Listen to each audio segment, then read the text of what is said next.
The first light of dawn crept over the rolling fields like a cautious visitor, touching the frost-tipped grass and the weathered boards of the old ranch house. Caleb Warren rose before the sun as he always did, joints stiff from years of work, mind already running through fences to check and cattle to feed. The ranch had been in his family for 3 generations, and though the world beyond it had changed, mornings here followed the same rhythm his father and grandfather had known. He pulled on his boots, shrugged into a thick jacket, and stepped outside into the sharp winter air, breathing in the familiar scent of hay, earth, and animals. As he crossed the yard toward the barn, something felt off.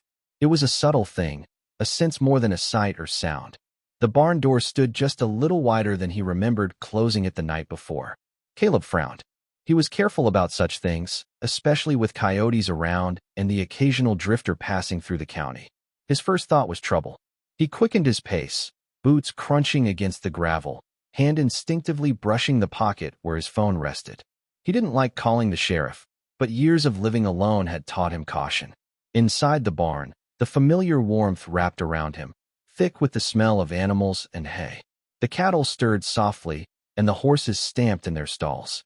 Everything seemed normal until he climbed the ladder to the hayloft.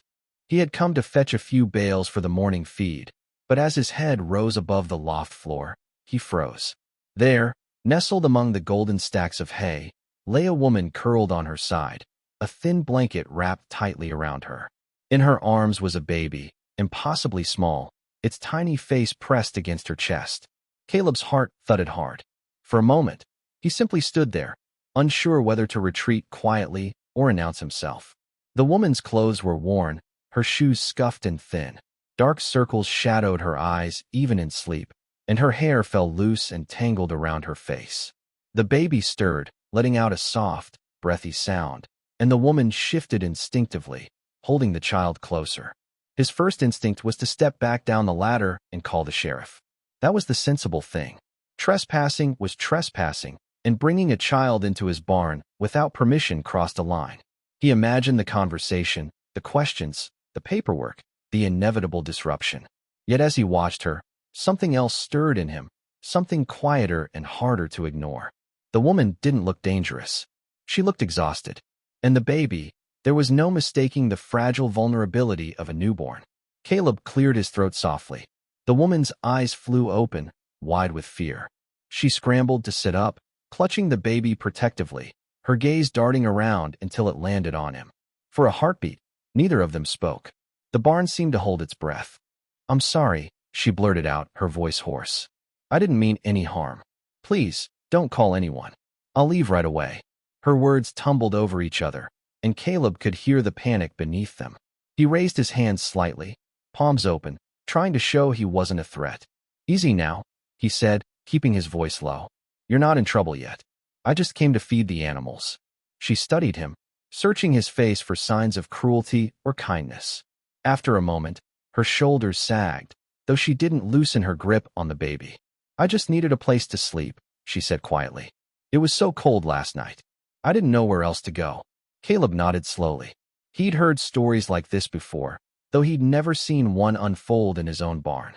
Drifters passed through the county every now and then, chasing rumors of work or running from past mistakes. Still, seeing a young mother with a baby struck deeper than any story. "How old is the little one?" he asked. 6 weeks, she replied, her voice softening as she looked down at the child. "His name is Noah." Caleb swallowed. 6 weeks. That meant she'd given birth barely a month ago and was already out in the cold, sleeping in haylofts. The thought sat heavy in his chest. "I'm Caleb," he said.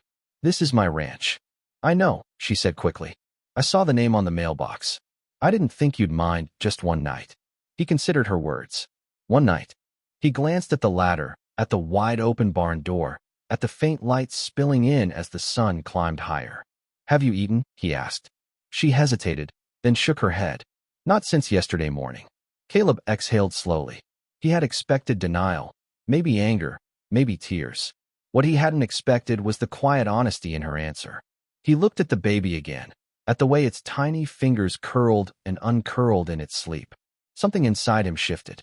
"Stay here a minute," he said. "I'll be back." Before she could protest, He descended the ladder and headed toward the house. As he walked, his thoughts churned. He told himself he was just getting them some food, that it didn't mean anything more. But deep down, he knew it was already more than that. He cracked eggs into a pan, sliced bread, warmed milk. He moved with practiced ease, though his mind kept returning to the image of the woman in the hayloft. When he returned to the barn, carrying a tray with a simple breakfast, her eyes widened in surprise. "You didn't have to do this," she said. "I know," he replied, setting the tray down carefully. "But you look like you could use it." She accepted the food with trembling hands, murmuring thanks as she ate. Caleb watched quietly, leaning against a bale of hay. He didn't press her with questions, didn't demand explanations. He simply waited. After a few minutes, she looked up at him, eyes glistening. "My name is Emma," she said. "I wasn't always like this." He nodded. "Most folks aren't." She told him her story in fragments at first, then in a rush, as if afraid he might stop listening. She had grown up in a small town not far from here, married young to a man who promised stability and love. Instead, she found herself trapped with someone who drank too much and lashed out when things didn't go his way. When she became pregnant, the abuse worsened.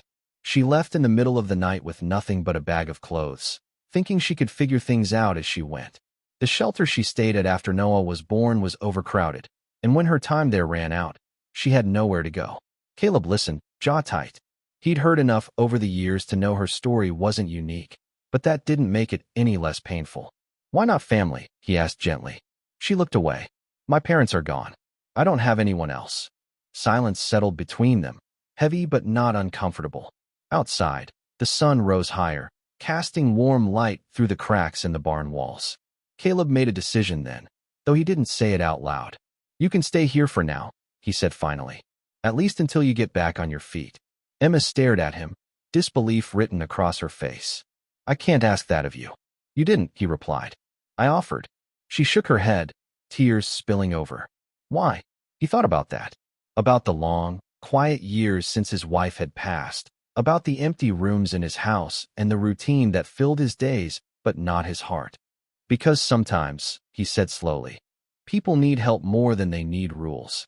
Emma stayed in the small guest room of the ranch house, a room that had gone unused for years. Caleb brought in a crib from storage, dusting it off and setting it up by the window. He told himself it was temporary, that he was just giving her a chance to rest and plan her next steps. But days turned into weeks, and the ranch felt different with her there. Laughter crept into the quiet spaces. The sound of a baby's cry replaced the ticking clock in the evenings. Emma helped where she could, cooking meals, mending clothes, even learning the rhythms of the ranch. Caleb showed her how to feed the animals, how to spot signs of illness in the cattle, how to mend a fence. She listened eagerly, grateful for something to do, grateful for the sense of purpose. Neighbors noticed the change. Some raised eyebrows, others whispered, but Caleb paid them no mind. When the sheriff stopped by one afternoon on an unrelated matter, Caleb felt a flicker of anxiety. Emma was in the kitchen, Noah sleeping in his crib. The sheriff glanced around, taking in the signs of life that hadn't been there before. "Didn't know you had company," he said lightly. Caleb met his gaze steadily. "Helping someone out," he replied. The sheriff nodded, reading more in his tone than his words. "Good of you," he said, and left it at that. As winter melted into spring, Emma found work at a nearby diner, leaving Noah with Caleb during her shifts. At first, Caleb was awkward, unsure how to soothe a crying baby or warm a bottle just right. But he learned. He found a strange comfort in the routine, in the small, ordinary acts of care. He hadn't realized how much he'd missed having someone to look after. One evening, as they sat on the porch watching the sun set over the fields, Emma turned to him. "You could have called the sheriff that morning," she said quietly. "You could have sent me away." Caleb nodded. "I could have. But you didn't." "No," he said. "I didn't." She smiled softly. "You changed our lives." He shook his head. "We changed each other's." The words hung between them, honest and true. Caleb didn't know what the future held. He only knew that the choice he made that morning in the hayloft had led him here, to a place he hadn't known he was missing. And as Noah gurgled happily in Emma's arms, the ranch felt less like a place he worked and more like a home again.